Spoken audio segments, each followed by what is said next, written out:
A Gênese, Allan Kardec. Capítulo 1. Caracteres da Revelação Espírita.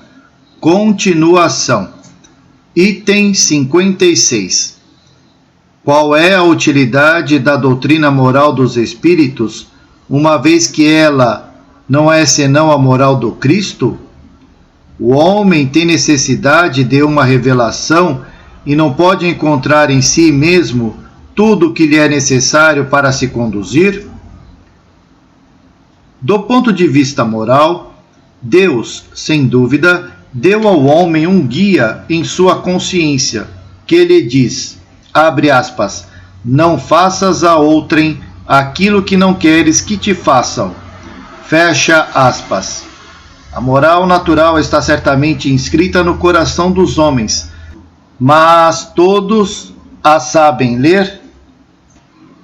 Não têm eles desprezados seus sábios preceitos?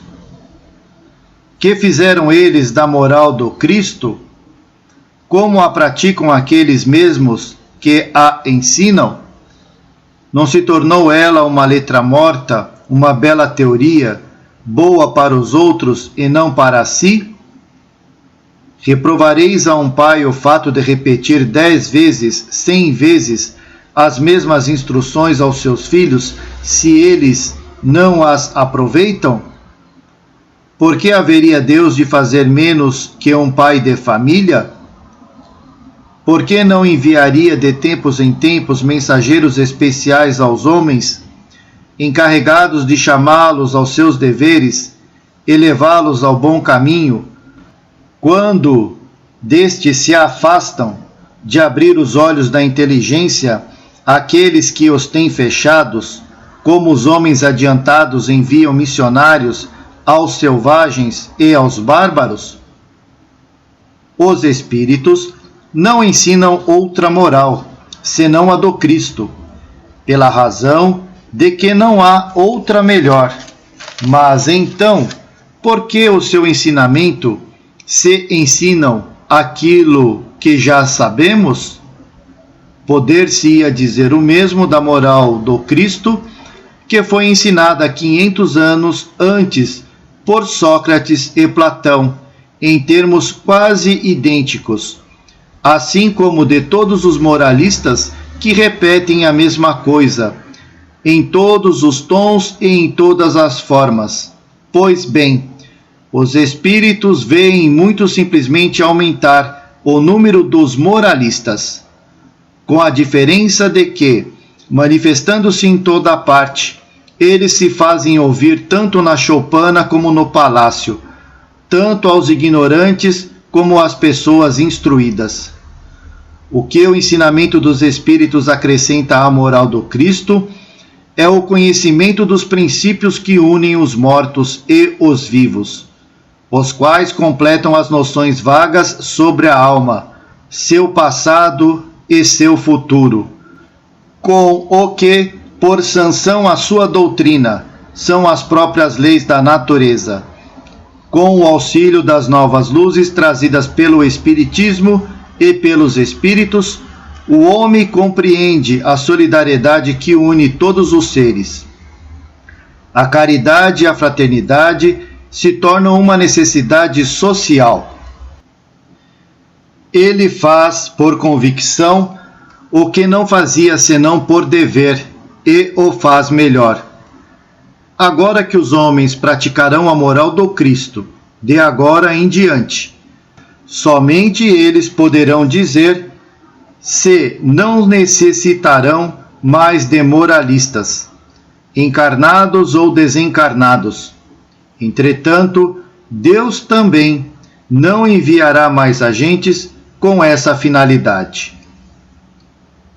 Item 57. Uma das perguntas mais importantes entre as que são formuladas no rosto deste capítulo é esta: qual a autoridade da revelação espírita, pois que ela emana de seres cujas luzes são limitadas e que não são infalíveis?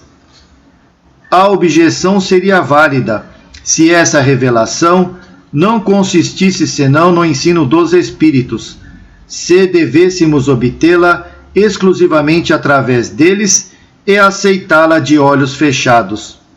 Ela seria sem valor desde o instante em que o homem lhe traz o concurso de sua inteligência e de sua opinião, que os Espíritos se limitam a apresentar por via de deduções, o mesmo que ele pode extrair da observação dos fatos. Ou, de outro modo, as manifestações e suas inumeráveis variedades são fatos. O homem as estuda e pesquisa, a lei que as rege. Neste trabalho, é ajudado pelos espíritos de todas as ordens, os quais são antes colaboradores e reveladores, no sentido comum da palavra. Ele submete suas expressões ao controle da lógica e do bom senso. Por esta maneira, ele se beneficia com os conhecimentos especiais que tem, devido à sua posição, sem abdicar do uso de sua própria razão. Sendo os espíritos apenas almas dos homens, ao nos comunicarmos com eles, nós não saímos da humanidade, o que constitui uma circunstância capital a ser considerada. Por conseguinte, os homens de gênio, que têm sido as bandeiras da humanidade, saíram do mundo dos espíritos, tal como ali reentraram ao deixar a terra. Desde que os espíritos podem comunicar-se com os homens, estes mesmos gênios lhes podem dar instruções sobre a forma espiritual, como faziam sobre a forma corporal. Eles podem nos instruir após sua morte, como o faziam enquanto viviam. São invisíveis em vez de visíveis. Eis toda a diferença. A experiência e o saber que possuíam não devem ser menores, e se a palavra deles, enquanto eram homens, tinha autoridade, essa não deve ser menor, pelo fato de se acharem no mundo dos espíritos. Item 58. Porém, não são somente os espíritos superiores que se manifestam, fazem-no também os espíritos de todas as ordens, e tal era necessário para nos iniciar no conhecimento verdadeiro do mundo espiritual, que assim nos era revelado sob todas as suas facetas, por este meio, as relações entre o mundo visível e o mundo invisível são mais íntimas e sua conexão é mais evidente. Vemos de maneira mais clara de onde viemos e para onde vamos. Tal é a finalidade essencial dessas manifestações. Todos os espíritos, qualquer que seja o seu grau que atingiram, nos ensinam, pois qualquer coisa, mas como eles são mais ou menos esclarecidos, toca-nos discernir o que há neles de bom ou de mal e extrair a vantagem que possam ter seus ensinamentos. Todos, quaisquer que sejam, pode ensinar-nos e nos revelar coisas que ignorávamos e que sem eles não saberíamos. Item 59. Os grandes espíritos encarnados são individualidades poderosas, sem contradita, mas a ação deles é restrita e necessariamente lenta à propagação de seus ensinamentos. Se um só dentre eles, mesmo que fosse Elias ou Moisés, Sócrates ou Platão, que tivesse vindo nestes últimos tempos, revelar aos homens o estado do mundo espiritual, quem teria provado a verdade de suas afirmativas nestes tempos de ceticismo? Não teria ele sido considerado como um sonhador ou um utopista? E mesmo admitindo que ele tivesse sido verdadeiro de forma absoluta, séculos teriam transcorrido antes que suas ideias fossem aceitas pelas massas. Deus, em sua sabedoria, não quis que assim acontecesse.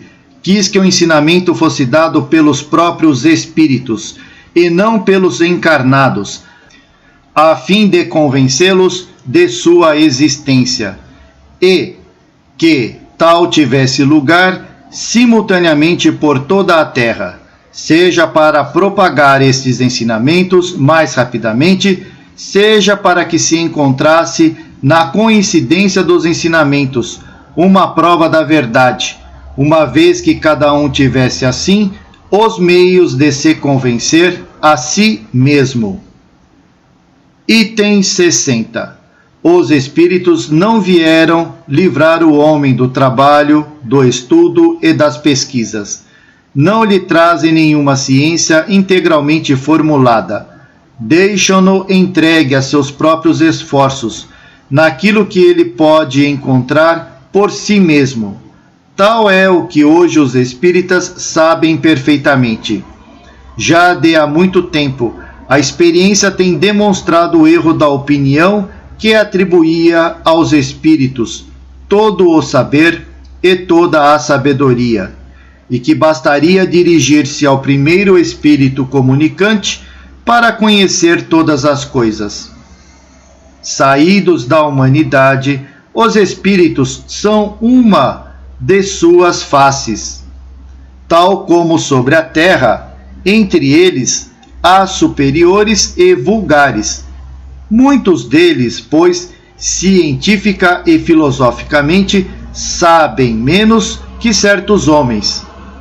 Eles dizem o que sabem, nem menos, nem mais. Tal como entre os homens, os mais adiantados nos podem ensinar acerca de maior número de assuntos. Podem dar-nos conselhos mais judiciosos que os atrasados. Pedir conselho aos espíritos não é dirigir-se a potências sobrenaturais, mas sim a seus iguais, aquelas mesmas pessoas a quem nos teríamos dirigido em vida, a seus pais, a seus amigos ou a indivíduos mais esclarecidos que nós. Eis, pois, o que é importante de persuadir-se, sendo este um ponto ignorado por aqueles que, não havendo estudado o Espiritismo, fazem para si mesmos uma ideia completamente falsa sobre a natureza do mundo dos espíritos e das relações de além-túmulo.